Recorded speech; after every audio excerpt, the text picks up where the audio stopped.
Amparo Valcarce en este momento es directora general de Reclutamiento y Formación Militar en el Ministerio de Defensa. Ha sido delegada del Gobierno en Madrid, y digo que no iba a decir nada, pero sí que digo que ha sido delegada del Gobierno en Madrid porque he tenido la satisfacción de poder trabajar con ella como subdelegado de Gobierno en Madrid. Es verdad que no nos conocíamos, pero después de trabajar con ella solo puedo decir que intenté aprender hasta de sus silencios. Voy a hacer esta presentación con tu permiso, simplemente insistiendo en que ha sido muchas cosas que no digo. Por parte de Carlos Rojas es una persona también de la que se puede aprender también, solamente hasta de sus gestos, porque ha sido, entre otras muchas cosas, en este momento es diputado número 1 encabezando la lista por Granada del Partido Popular, si no me falla la memoria, y ha sido portavoz en materia de inmigración en el Congreso de los Diputados, si no me falla la memoria también. En fin, valoraremos mucho lo que nos diga en el desarrollo de la mesa redonda. Y, como no, Miguel Gutiérrez, que pertenece al grupo político Ciudadanos y que ha sido portavoz de la Comisión de Interior en el Congreso de los Diputados, teniendo en cuenta la importancia que se le da en este curso a la participación de fuerzas y cuerpos de seguridad del Estado, como han visto, no solo por hacerse en Tres Cantos, que es la sede de la Comandancia de la Guardia Civil de Madrid, sino porque tenemos mesas específicas para saber qué hacen y a qué se dedican las fuerzas y cuerpos de seguridad del Estado en materia de delitos de odio. Ruego sepan perdonarme los ponentes de esta mesa que haga una presentación tan absolutamente rápida, obviando muchísimas de las cualidades, méritos y cargos que han tenido las tres personas que me acompañan, pero yo creo que con estas pinceladas es más que suficiente para que nuestros alumnos de la Universidad Autónoma de Madrid y de otras universidades que se han matriculado en este curso de verano puedan tener conciencia de las personas que nos acompañan. El desarrollo de la mesa redonda consistirá en preguntas que iré formulando a los ponentes, iré alterando el orden lo mejor que pueda. Si cometo algún error pido disculpas. De protocolo parlamentario yo voy más cogido que de protocolo universitario, pero intentaré ir realizando preguntas e ir sobre la misma pregunta conociendo la opinión de las distintas representantes de las fuerzas políticas que nos acompañan en esta mesa. Bueno, pues muy bienvenidos. Iré pasando el micrófono porque tenemos un micrófono para los tres y bueno, pues quisiera empezar haciendo referencia a que, si bien la política es el arte de trabajar por el bien común, ¿de qué manera los intereses de los partidos y el deseo de ganar elecciones, que ha estado relativamente muy cerca en el tiempo de la constitución de esta mesa, puede distorsionar este propósito? Si les parece, empezaré por don Carlos. Don Carlos, Bueno, muchísimas gracias, Ricardo. Gracias a la universidad, al curso, a el placer que es para nosotros estar aquí en comunicación directa con personas que sois el baluarte de la España del futuro y del presente, y que os preocupáis por el ámbito político, jurídico.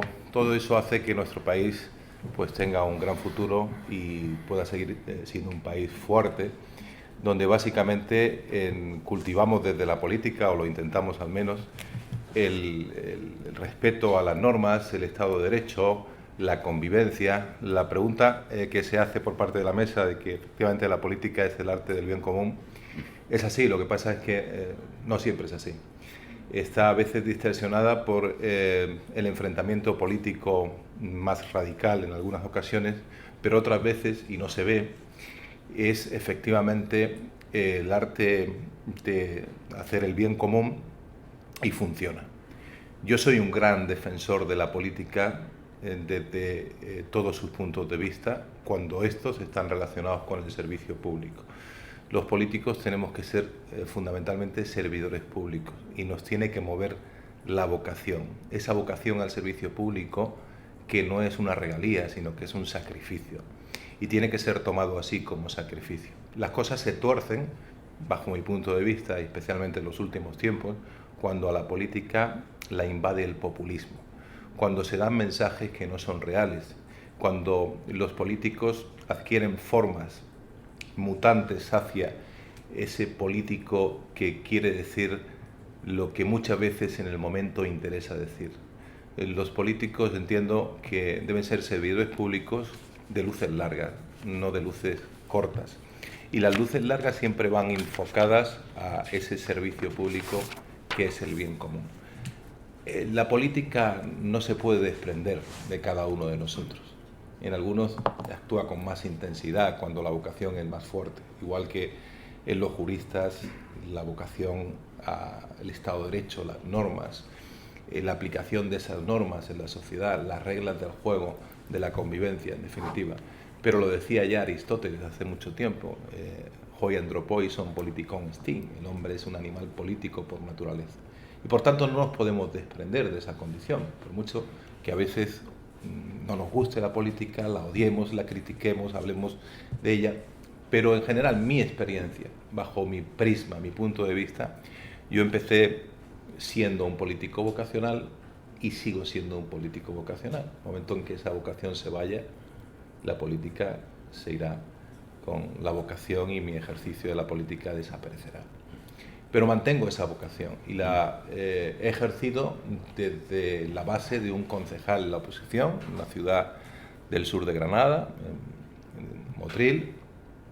La ejercí desde la oposición hasta que llegué a ser alcalde en 3 mandatos de esta fantástica ciudad y vi cómo la política podía transformar las cosas. Una decisión que tomaba desde el despacho de la alcaldía, que era una decisión mía, exclusivamente mía, y con la que muchos no estaban de acuerdo porque era polémica, difícil de llevar a cabo.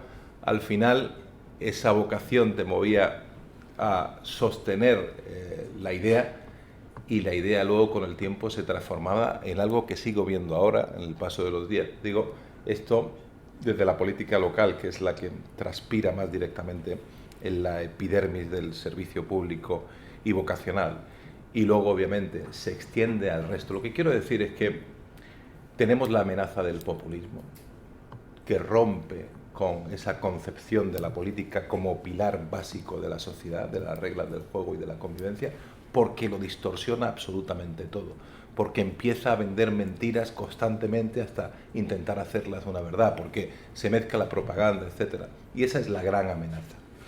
Pero como, y vuelvo a mi idea inicial, defensor de la política activa, rodeado de compañeros como Miguel, como Amparo, como muchos políticos que están bregando por un servicio público y dejando lo mejor que tienen de su formación, de su sabiduría, por aportar cosas a la sociedad, pues en esto hay miles de concejales por toda España, que son personas honestas, que trabajan por ese servicio público, que no están en la idea del frentismo ni el populismo, sino que lo que quieren es llevar a cabo sus ideas a la práctica para ponerlas al servicio de la sociedad, pero igual en parlamentos autonómicos, diputaciones, instituciones, Congreso y Senado. Hay grandes personas dispuestas a servir a la sociedad, pero muchas veces el mensaje se distorsiona por lo que más sale, que es ese enfrentamiento que causa a veces visceralidad, que parece que es ira y que está muy impregnado de ese ámbito populista contra el que tenemos que luchar. Muchas gracias, don Carlos. Don Miguel. Bueno, muchísimas gracias primero a ti, Carlos, por tu invitación, por permitirnos expresar nuestra opinión y dar voz también desde nuestro grupo parlamentario, desde nuestro partido, pues a todos tus alumnos. Confío, les quiero agradecer también, lógicamente, que estén aquí para escucharnos, porque para nosotros, que somos políticos, como decía Carlos, vocacionales, pero también al final uno tiene que acabar entendiendo que esto también, mientras dura la vocación, es una profesión, pues para nosotros también es un orgullo, ¿no? que haya gente como ustedes dispuestos a escucharnos y a valorar positiva o negativamente, porque de esto también trata, ¿no? Del debate. La universidad es un espacio de confrontación, de debate, de ideas, y yo creo que eso es lo que enriquece precisamente pues cursos como este, ¿no? Así que muy agradecido tanto a Carlos como a todos ustedes por estar aquí hoy con nosotros, ¿no? Bueno, decía Carlos el tema del populismo, que es un fenómeno que efectivamente ha empezado, que parece que, y yo creo que tiene razón, que complica y radicaliza quizás por lo menos la opinión, ¿no?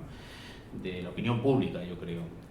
Yo creo que la opinión pública, y seguro que es un tema que se tratará más adelante, y la opinión publicada, que es distinta, y que no siempre coincide, de hecho nunca coincide, la opinión pública con la opinión publicada, Tiene también mucho que ver con todo esto que vamos a hablar hoy, porque yo les cuento como experiencia. En el Congreso de los Diputados hacemos un trabajo, aunque muchos no lo crean, muy exigente y muy exhaustivo y muy intenso. Y muy intenso, cuando digo muy intenso, hablo de muchas horas y de muchísimo trabajo, pero sin embargo lo que somos capaces de sacar hacia afuera siempre es la confrontación, el debate, lo problemático, y nunca somos capaces de meter el marco comunicativo de las cosas que se están haciendo bien y que se hacen bien, que han sido muchas en esta legislatura pasada en cuanto a acuerdo de muchas cosas, ¿no? Y esto también tiene que ver, insisto, seguro que hablaremos luego, por qué los medios de comunicación o la comunicación política pues va también quizás por un camino distinto del que es la acción política, que yo creo que es lo esencial. Sobre todo si queremos hablar de que efectivamente la política es el arte de trabajar por el bien común, como ha dicho Carlos hace un momento, ¿no? Yo creo que hay otro fenómeno que, aparte del populismo, que es novedoso en el tiempo, digamos, en la serie histórica en la que nosotros podemos estar considerando lo que es ese trabajo político para el bien común, que ha hecho que esa idea que nosotros teníamos, esa parte vocacional y que tienen todos los ciudadanos de que los políticos y la política debe estar al servicio del ciudadano, pues se haya ido degradando, ¿no? Y tiene mucho que ver con los partidos políticos y con las reformas que son necesarias, porque yo creo que los ciudadanos entienden que la política es útil y que se trabaja por el bien común cuando se va modificando nuestras reglas políticas para irlas adaptando bien a la sociedad, a la evolución de la sociedad, bien a los nuevos momentos, porque hay nuevos actores que influyen en la geoestrategia, en la geopolítica, en la globalización es otro actor, a nivel medioambiental, que les voy a decir, de cambio climático. Todo eso son cosas que suceden en nuestra sociedad y que se supone que los políticos tenemos que ponernos de acuerdo para dar solución a eso y hacer avanzar las soluciones que permitan a los ciudadanos vivir mejor, porque de eso va, yo creo, al final el bien común, de ser capaces de vivir mejor y de acabar con las desigualdades en la medida de lo posible. Y desde nuestro juicio, desde mi juicio, yo creo que hay un tema que esto ha hecho que se separe totalmente ese sentido del bien común de lo que la sociedad percibe como que se está haciendo por ellos. Es la falta precisamente de acuerdos, de alcanzar acuerdos para cambiar cosas importantes en nuestra legislación que permitan de verdad avanzar a la sociedad, ¿no?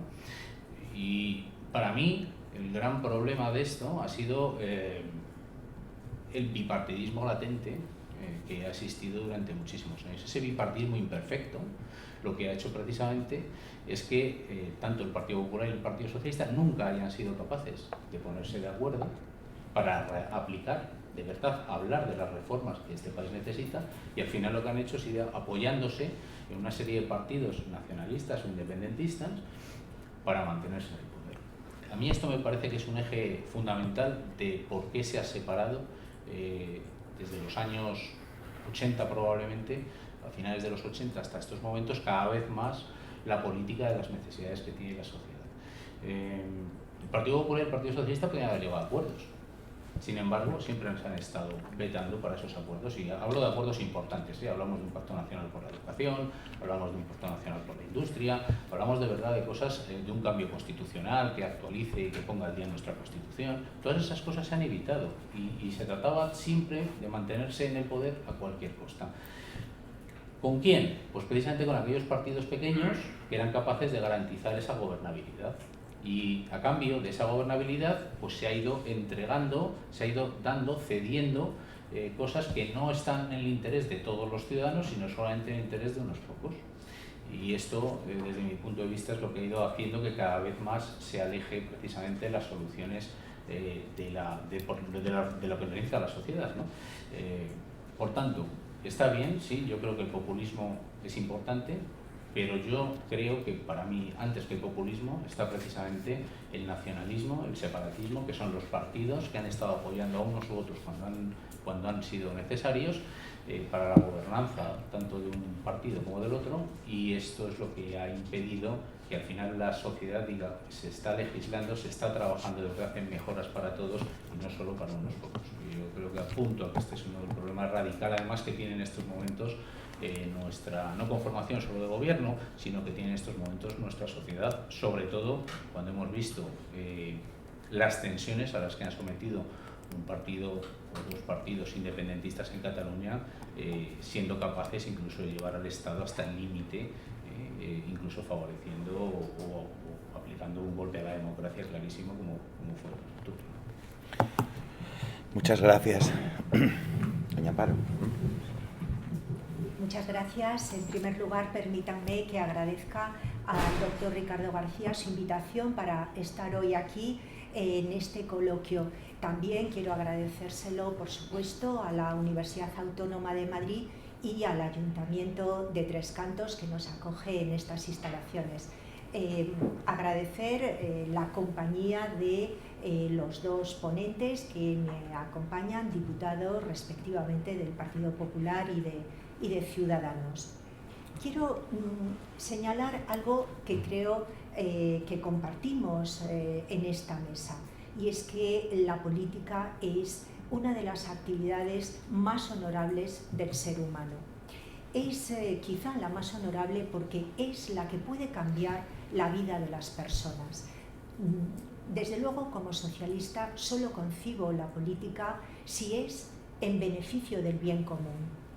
La política no solo la ejercen los partidos políticos, y ni muchísimo menos la política solo la ejercemos los que tenemos alguna responsabilidad en la administración, sea en el gobierno central, autonómico o local. Lo más importante en una democracia y en una sociedad avanzada como es la española, que está a la cabeza de las democracias más perfectas de nuestro mundo, no se puede entender la política sin el sujeto político fundamental, que son los ciudadanos. Y en esto me voy a referir casi todo el tiempo, porque se nos puede y se nos debe exigir responsabilidades en todo, en nuestros programas electorales, en nuestro discurso, a los políticos, pero también tenemos que hacer la reflexión de qué hacemos como ciudadanos, como sujetos políticos de primer orden en una democracia. Y aquí juega un papel fundamentalísimo la educación. Sin la educación probablemente no podamos avanzar en lo que hoy en esta mesa más nos preocupa, que es el discurso de odio. Un discurso de odio que ciertamente va unido probablemente desde el siglo XIX de forma muy clara al nacimiento de la democracia, a la debilidad que a veces hemos señalado en los regímenes democráticos, pero también cuando hemos sido capaces de combatir el discurso de odio es la gran victoria de la democracia. Probablemente en los últimos años en España, en Europa, en el mundo occidental, estamos muy concienciados sobre el discurso del odio, sobre todo porque tiene o ha tenido y tiene su peor cara, que es la violencia física, la violencia terrorista. Detrás de todas las violencias siempre hay un discurso de odio y tenemos que estar muy alerta a qué ideas, qué palabras, qué hechos son los que alimentan este discurso del odio. Porque muchas veces, y tal como dice el Consejo de Europa, tenemos que estar preparados para esa pirámide del discurso del odio. Si trazamos una pirámide, en la base lo primero que está es los prejuicios. Los prejuicios que siempre van a buscar la diferencia y en el diferente cargarle todas las culpas y responsabilidades. Tenemos que hacer un autojuicio sobre qué está pasando para que se responsabilice a unos determinados colectivos, sobre los males que pueden estar afectando a un barrio, a una ciudad, a una escuela o incluso a un país. Y podemos poner muchos ejemplos sobre los prejuicios y que históricamente a dónde han conducido. En este caso debemos de tener especial cuidado porque este tipo de prejuicios son los que rompen la convivencia y a partir de la ruptura de la convivencia se retroalimenta el odio. Si pasamos a la segunda banda en esa pirámide del odio, veremos que sobre los prejuicios se alimenta la discriminación. A continuación está la discriminación. Empezamos a tener prejuicios sobre un determinado colectivo social, sea por la diferencia en el color de la piel, sea por la diferencia en su religión, sea por la diferencia en el sexo o por cualquier otra condición. Pero lo primero, los prejuicios. A partir del prejuicio empezamos a discriminar. Y sobre la discriminación ya viene muchas veces la violencia contra esos determinados colectivos. Y en la cúspide de la pirámide está el genocidio. Y podemos pensar, ¿cómo desde el prejuicio hemos llegado al genocidio? Lo explica muy bien una de las pensadoras más importantes, más interesantes del siglo XX, Hannah Arendt, que además, como bien saben, dedicó buena parte de la filosofía política, de su aportación a la filosofía política, sobre todo a la reflexión, como alemana que era, cómo es posible que se llegara al nazismo. Y una de sus obras más cabales es La banalidad del mal. Debemos de tener mucho cuidado, sobre todo en las sociedades avanzadas, porque tampoco la Alemania anterior a 1939 no era consciente de cómo iba avanzando en su seno el odio, la discriminación, la criminalización de un determinado colectivo y a partir de ahí la persecución y uno de los mayores desastres de la humanidad. Conviene no banalizar el mal. Recordad que esta obra la hizo cuando siguió todo el juicio en Tel Aviv, en Israel, contra algunos de los mayores responsables del genocidio nazi, del genocidio contra los judíos. Y escribió sobre algo que llamaba muchísimo la atención, y es cómo se separaba la actuación genocida y criminal, dejándola en no, yo cumplí órdenes, no, yo es que única y exclusivamente mi misión era organizar los trenes que llegaban a Dachau, a Auschwitz. No, yo solo tenía que construir estos asentamientos, los campos de concentración. No, yo solo me limitaba. Claro, esto es una llamada de atención muy importante sobre lo que puede estar pasando en este momento y salvando todas las distancias, porque tampoco hay que banalizar lo que es un genocidio de lo que es una mala praxis política, y esto es muy importante, de lo que puede estar pasando en las fronteras de Europa, de lo que puede estar pasando en las fronteras de Estados Unidos.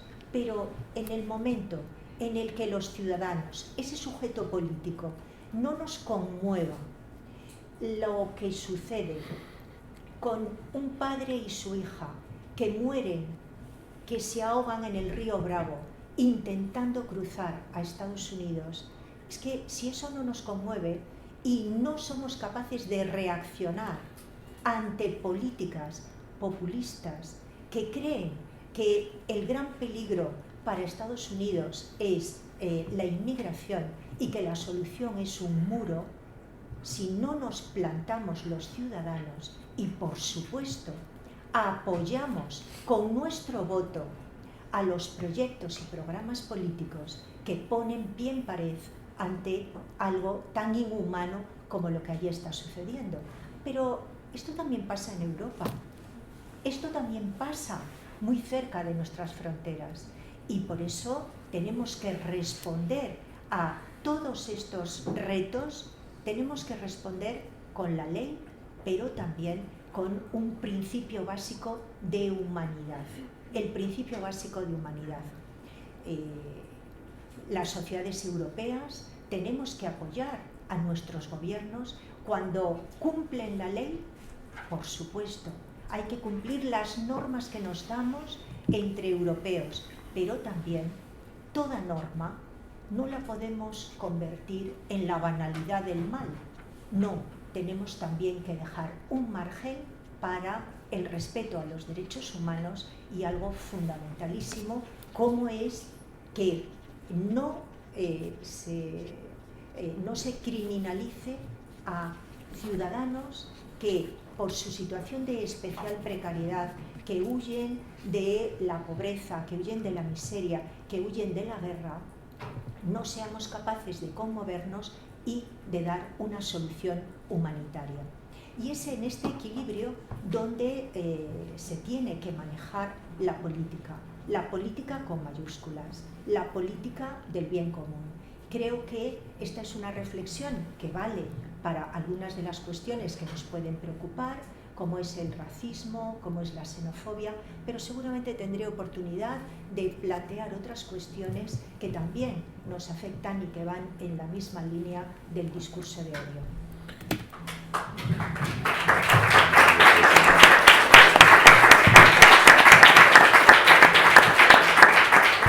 Bueno, la verdad es que es interesantísimo. Yo tenía aquí algunas preguntas, lo que pasa es que me han surgido otras muchas de oír a los ponentes, con lo cual voy a romper un poco, voy a estar dando la palabra a los ponentes como 15 minutos más y daré la palabra a los alumnos, porque veo por las caras que tienen más ganas de preguntarles que yo. Con lo cual no me voy a resistir a esta tentación, pero antes de eso, se decía en la mesa, apuntaba aquí, populismos, radicalización y nacionalismos.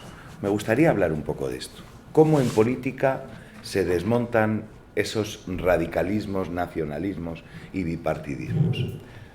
Don Miguel. Cambiando. Muchas gracias. Bueno, pues para nosotros con dos ideas fundamentales, ¿no? Que es la de libertad y la de igualdad. Yo creo que esos son los dos pilares fundamentales para desmontar cualquier idea de nacionalismo o cualquier idea de radicalismo, ¿no? Yo creo que al final cuando un sistema democrático está bien engrasado, pues es cuando garantiza precisamente la libertad y la seguridad de todas las personas, ¿no? Por tanto, la libertad y la igualdad son dos cosas que parece como que están conseguidas y que esto se consigue siempre y que lo tenemos garantizado, pero yo creo que hay muchos ejemplos que nos hacen ver que no es cierto. Primero porque hay que creer en que una sociedad, si quiere ser libre, hay que permitir que la gente sea libre y por tanto tiene que permitirse que la gente pueda opinar, que pueda discrepar y que pueda razonar sobre lo que cree, ¿no? Yo creo que esto no siempre es así, no siempre se consigue. Y desde el punto de vista de la libertad, porque significa la igualdad de libertad para cualquiera. Y yo creo que esto en nuestra sociedad pues tampoco sucede. No somos todos iguales, no tenemos en España, y estoy hablando de España, pero fuera tampoco, desde luego, una sociedad igualitaria, porque no todos podemos decidir las cosas igual. ¿Por qué? Primero, porque tenemos un sistema político que no garantiza esa igualdad para todos, porque hay parte de nuestro sistema legislativo que prima unas mayorías sobre otras, que prima, por ejemplo, la ley electoral, el voto de unas determinadas circunscripciones o unas determinadas comunidades autónomas respecto del resto, y esto, que es algo que todos entendemos que se debía haber corregido, pues quizás por lo que yo he contado antes, pues es una de las cosas que no se han corregido. Eso significa que no todos tenemos la misma capacidad de decidir y por tanto no somos exactamente iguales. No somos iguales cuando no podemos ser educados de la misma forma, no somos iguales cuando no podemos acceder a los sistemas sociales de la misma manera. por tanto, yo creo que ese compromiso que debe de existir siempre, o bueno, ese compromiso que debe existir con las dos cosas, ¿no? Tanto con la libertad como la igualdad, es fundamental. Nosotros siempre decimos que la libertad sin igualdad es insostenible, ¿no? Pero que es que la igualdad sin libertad es insoportable también. Y por tanto, estas dos cosas, ¿qué está pasando en estos momentos también? Pues que estamos viendo cómo hay determinados colectivos, partidos políticos, asociaciones, lo que quieran, que se dedican a dividir. Y se dedican a dividir porque se dedican a dar carnets, ¿no? De quién es un buen demócrata y un mal demócrata, quién es un buen catalán y un mal catalán, quién es un buen ciudadano y un mal ciudadano, quién es un partido político o una asociación o un grupo de personas que creen que de verdad hay que trabajar y cómo se debe trabajar para favorecer el papel de la mujer en nuestra sociedad, y se dedican a decir quién no. Estas etiquetas que vamos colgando, yo hablo de todos, no estoy aquí diciendo que un partido u otro, yo creo que todos, pero estas etiquetas que vamos colgando, pues al final hace que la sociedad empiece a percibir que unos no son iguales a otros, y por tanto acaba generando en muchísimos casos violencia, ¿no? Y se lo digo desde una experiencia personal que me gustaría de verdad que lo entendieran, ¿no? Para que así quizás se entienda mejor. Miren, yo personalmente, yo no hablo de mi partido político, ¿no? Yo he estado estos meses pasados en Alsasua o en Rentería. Bueno, pues allí uno no se puede manifestar, porque unos han decidido que partidos democráticos no podemos manifestarnos en Alsasua o Rentería, y no se pueden imaginar con qué grado de violencia lo han impedido. Pero frente a eso, yo también les digo que yo he estado en la manifestación del 8 de abril, Día de la Mujer, y hay unos compañeros nuestros, compañeros hablo del Congreso de los Diputados, que nos han querido expulsar de esa manifestación por ir a defender lo mismo, porque piensan que solo unos pocos son los que pueden decir cómo se tiene que defender a la mujer. Pero me ha pasado igual en la manifestación contra la despoblación que hubo en Madrid. También nos quisieron echar de esa manifestación otros asociaciones muy vinculadas a otros grupos políticos, porque decían que es que nosotros no podíamos manifestarnos en favor de la desigualdad que sufre la España rural y la España vaciada. Y es que nos está pasando en esta semana del LGTBI, del orgullo, en el que unos partidos nos dicen que es que no podemos participar en el desfile del orgullo el próximo sábado, porque no sé qué apoyo que tenemos en no sé qué sitio de otro tercer partido. Es algo ridículo cuando nosotros hemos estado, por ejemplo, liderando en muchísimos casos en la propia Congreso de los Diputados iniciativas en favor de la comunidad LGTBI y del reconocimiento de sus derechos y la mejora de todos sus derechos, y hemos estado presentes en esa manifestación desde siempre que hemos existido. Por tanto, hay algunos que se dedican a dar carnet de buenos y malos ciudadanos, de buenos y malos demócratas, aplíquese a cualquier concepto que uno quiera, y otros que no. Y eso es lo que fomenta precisamente la radicalidad y lo que fomenta precisamente el odio, porque al final es intentar hacer que el otro no pueda ejercer estas dos condiciones que les digo de la igualdad y de la libertad. Muchas gracias. Muchas gracias. Creo que de las tareas, lo que hemos conseguido en España como país más importantes del siglo XX y lo que va del siglo XXI, yo creo que los ponentes que estamos en esta mesa, y seguramente todos ustedes coincidirán conmigo, que lo más importante es la Constitución española.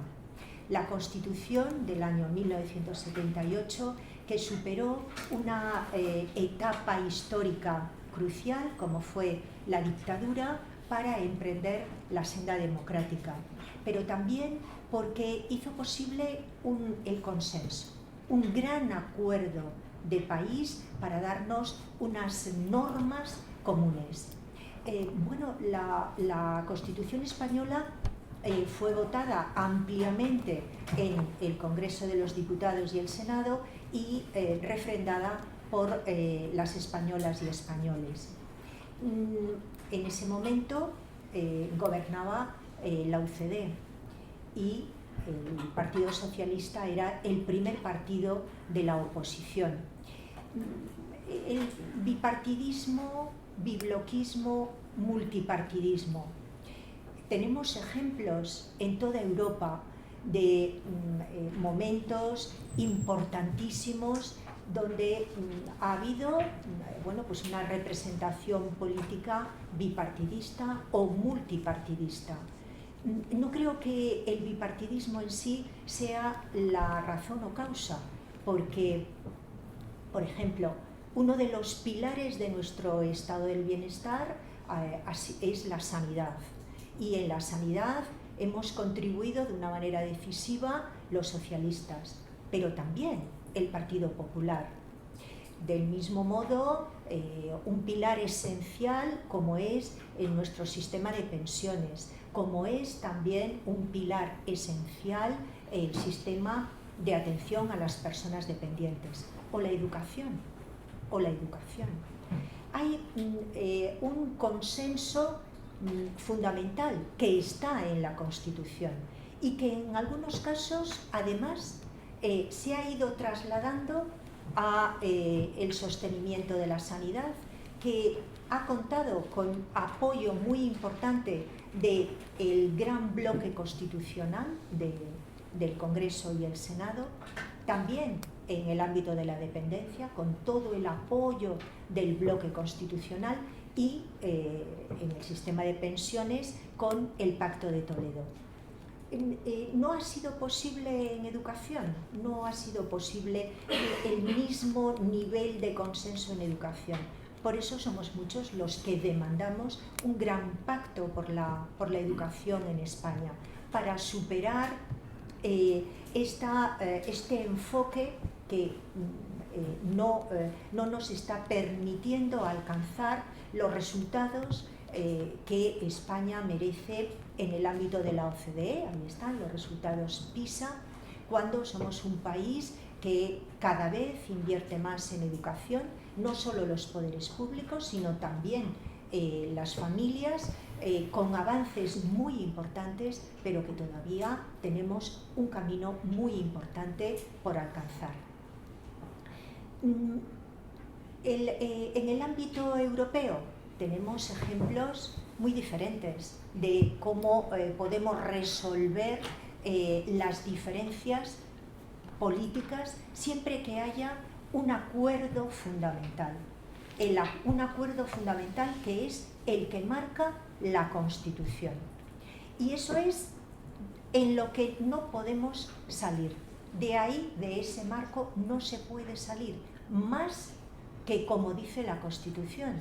Si se modifica la Constitución, solo se podrá hacer como ella misma indica. ¿Fuera de ello es posible el diálogo? Sí. Y además yo digo que sin diálogo no hay entendimiento. No podemos alcanzar ningún acuerdo, ni conocer cuál es el planteamiento de los demás. Por lo tanto, el diálogo entre fuerzas políticas es muy importante, pero el pacto y el acuerdo tiene otro alcance. Y en el pacto y en el acuerdo siempre es muy importante la transparencia. El moderador planteaba nacionalismo-radicalismo. Yo no creo que haya una dicotomía y creo además que no es bueno plantear nacionalismo-radicalismo, porque dicho en España, los matices son muy importantes. Y yo vuelvo a recordar el marco constitucional, el diálogo, pero el nacionalismo está dentro del marco constitucional. El nacionalismo está dentro del marco legal. Lo que sale del marco constitucional es el separatismo, y no tanto el defender las ideas como la ejecución de las mismas, que eso es otra cuestión.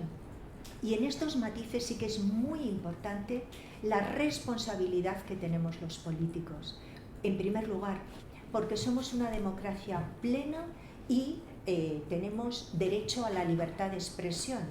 Y esto ha quedado perfectamente constitucionalizado. Se pueden defender las ideas, sí, dentro del debate, del diálogo, pero ojo, hay que cumplir con las leyes. Y cuando se rompe la baraja es cuando no se cumple con la ley. En España se puede uno manifestar en toda España. Es verdad, y a veces no nos gusta a los políticos que tenemos que hacer frente a la crítica, pero no de ninguna de las maneras podemos aceptar la violencia. Entonces, una cosa es la crítica y otra la violencia. Por lo tanto, ¿derecho de libertad de expresión? Sí. ¿De derecho de manifestación? También. ¿Y cuáles son los límites? Solo los que marca la ley. Pero desde luego, una cosa está muy clara. Ni un escrache ni la violencia se puede utilizar y por eso se recurre a los tribunales que están actuando, como es en el caso de Alsasua, por supuesto, y en todos los demás que sea necesario. Tenemos que tener una gran confianza en nuestro sistema, también en nuestro sistema judicial, porque si se produce una actuación violenta no se puede consentir. Es que si tenemos en cuenta la pirámide del odio, es que no se puede pasar de las palabras a la violencia, porque la violencia ya está fuera de la ley. Nunca.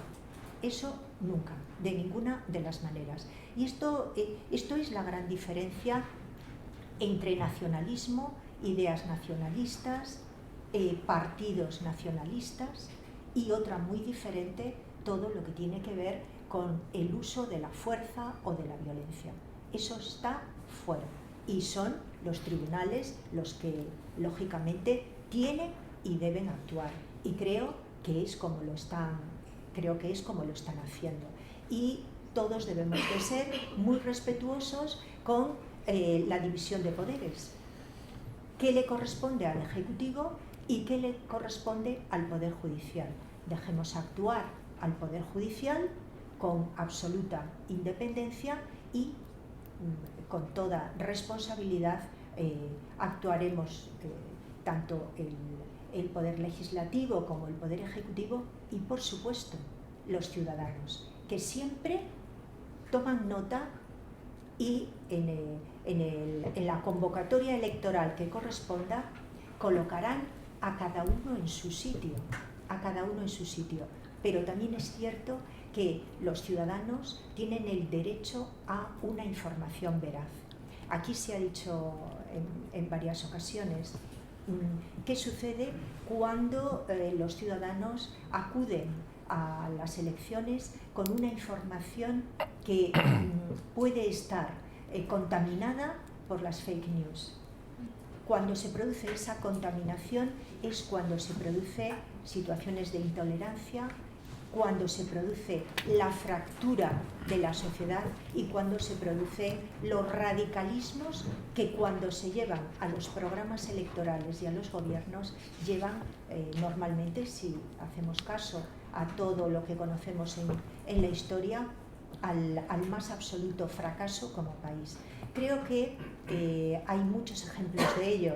Por supuesto, en la mente de todos vosotros está como una campaña electoral en la que quienes más responsabilidad tenían, que son los líderes políticos, no fueron capaces de informar a los ciudadanos debidamente.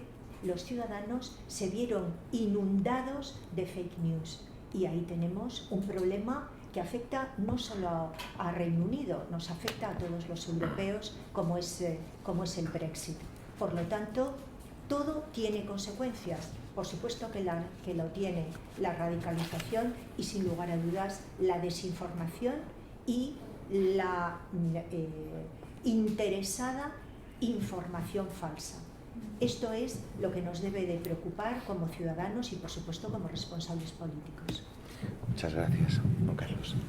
Sí, muchas gracias. Se han puesto varias cosas sobre la mesa e incluso las fake news, que efectivamente, como decía Amparo, darían para un debate muy extenso, ¿no? Porque es un gran desafío el que tenemos por delante, combatirlas, que es lo mismo que combatir el populismo. El populismo se nutre mucho de esas fake news, de noticias falsas, de cosas que no son verdad y se ponen como si fueran verdad, en boca de algunos políticos populistas que pretenden hacer una ruptura con el orden establecido y el orden constitucional como si fuera algo novedoso y fuera algo bueno, pero puede parecer a corto plazo algo positivo y luego se transforma realmente en algo limitador de las libertades. Estoy de acuerdo con lo que han dicho mis dos compañeros de mesa. La libertad, la igualdad son principios básicos del Estado de Derecho que tenemos que defender desde la educación, desde absolutamente todas las materias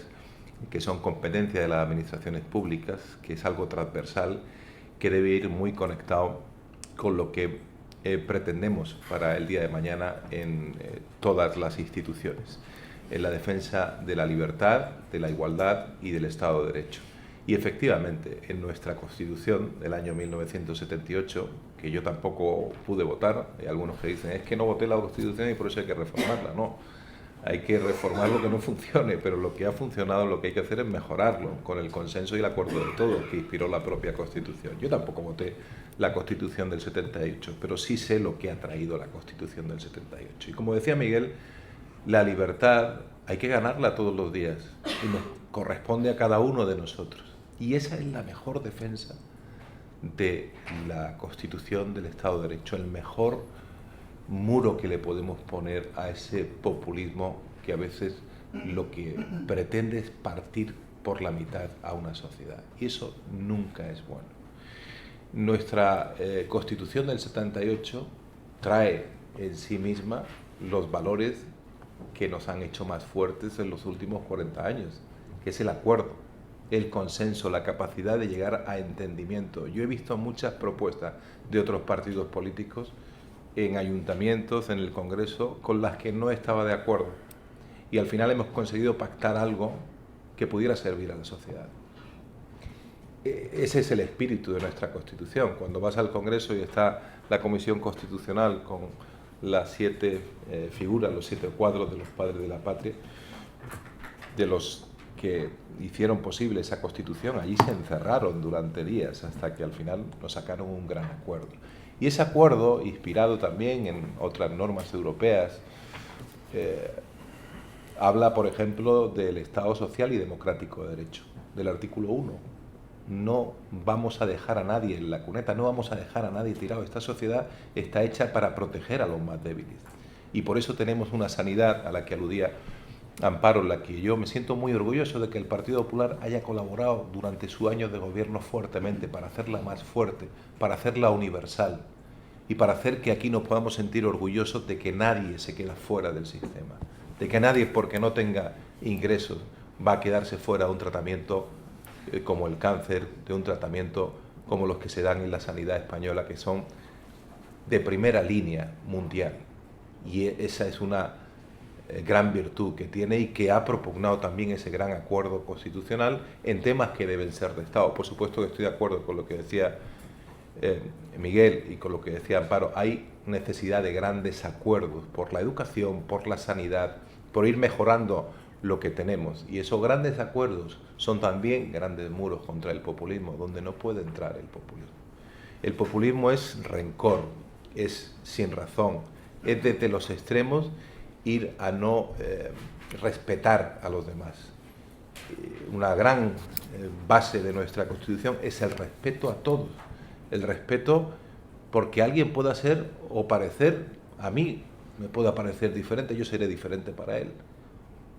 Pero en realidad todos tenemos que ser iguales ante la ley, todos tenemos que recibir las mismas oportunidades y todos podemos considerarnos diferentes, pero respetar al que es diferente, que a la vez nos considera diferente a nosotros. Esa es la convivencia, el respeto que tenemos que tener a los demás. Y yo puedo decir que me siento muy orgulloso del país donde vivo. Tendremos nuestros fallos, pero España es un gran país.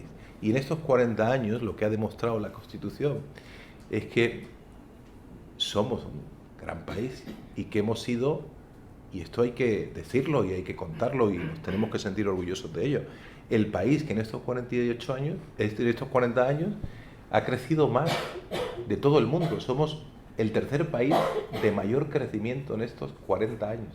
Crecimiento en infraestructuras, en políticas sociales, en políticas de sanidad pública. Y esto ha sido posible gracias a esos grandes acuerdos. Cuando la sociedad se divide, como pretenden los populismos, los radicalismos, la sociedad es más débil. Cuando nos respetamos, cuando mantenemos esos valores constitucionales, la sociedad es más fuerte. Cuando llegamos a acuerdos, la sociedad es más fuerte. Las normas se hacen más pactadas, más acordadas. Y por tanto, también el respeto de todos, hacia todos, es siempre mayor. El artículo 6 de nuestra Constitución propugna también la labor de los partidos políticos, muy importante para combatir ese populismo. Los partidos políticos, como decía Amparo, sean transparentes. Y hemos avanzado mucho también en la transparencia, seguramente quedará mucho más. Pero es importante que esa transparencia llegue a todo el mundo, para que no surja ese sectarismo, ese antipartidismo, esa antipolítica que muchas veces viene de la mano del populismo, precisamente para hacer otro tipo de política que no deja de ser política igualmente. Tenemos ese artículo 14, clave en nuestra Constitución, de la igualdad ante la ley, de la no discriminación por sexo, por raza, por condición, y ese artículo lo ejercen nuestros tribunales, que es algo fundamental, el respeto a las normas. Está la pirámide de la convivencia, pero como también sabéis, está la pirámide de Kelsen, de la teoría pura del derecho, del ordenamiento jurídico, encima de todo ordenamiento jurídico. En el vértice superior de la pirámide está la Constitución, para que nadie venga con subterfugios a cambiar el orden constitucional por unas elecciones en un momento determinado, pretendiendo borrar todo lo que nos ha unido o las normas de convivencia, para instaurar algo que es antijurídico. Es el caso que tenemos, por ejemplo, en las dictaduras o en Venezuela, donde hay un orden constitucional absolutamente subvertido por el propio gobierno, que intenta crear otro orden constitucional paralelo para tener la ley a su servicio, al servicio del Estado. No, la ley no puede estar al servicio del Estado exclusivamente. La ley está al servicio de los ciudadanos. Es la ley la que nos protege a todos. Y es la ley la que nos protege en efecto del populismo, porque aquí nadie puede llegar a dar un golpe de Estado como algunos pretenden los independentistas en Cataluña, saltándose la Constitución a la torera, las normas a la torera y yendo de demócratas por la vida. No, lo que están haciendo es una ruptura contra el orden constitucional. Y claro, y ahí voy y termino, lo que nos protegen son los tribunales, la separación de poderes, que está también en nuestra Constitución. Donde hay una actitud antijurídica, hay que responder ante la ley. Y eso parece que algunos populismos no lo entienden o no quieren entenderlo, pero al final la ley actúa, los tribunales actúan, lo estamos viendo y lo hemos visto en el juicio del Procés, los tribunales actúan. Y no es un tema político, como ha dicho muchas veces el tribunal durante el juicio, que imagino que lo habréis seguido. No traten de hacer un tema político donde estamos ante una ruptura del ordenamiento jurídico. Y como hay ruptura del ordenamiento jurídico, amigo, hay responsabilidades. Y eso, que parece sencillo, que está en nuestra Constitución, que se aplica en nuestros tribunales, nos da seguridad jurídica, nos da garantías, nos da seguridad también en nuestra convivencia. Podemos decir con garantías que nuestros tribunales hacen cumplir las leyes y que en España, por ejemplo, hay seguridad más que en muchísimos países del mundo y que vivimos con una convivencia que obviamente será mejorable, que se puede mejorar, pero que es una de las más altas del mundo. Y por tanto, lo que no vamos a permitir es que vengan con subterfugios a intentar romperla. Esa es nuestra obligación, en definitiva, siempre con la Constitución en la mano, con el Estado de Derecho y con la garantía que nos dan las normas, con el principio de legalidad que está en el artículo 9 de la Constitución. Nada se puede hacer rompiendo las normas ni ese principio al que estamos sujetos absolutamente todos, que es la garantía de nuestra convivencia y la garantía también para poner ese muro al populismo, para que no traspase en la sociedad y para que podamos seguir siendo mejores. Muchas gracias. Voy a intentar, en mi condición de profesor universitario...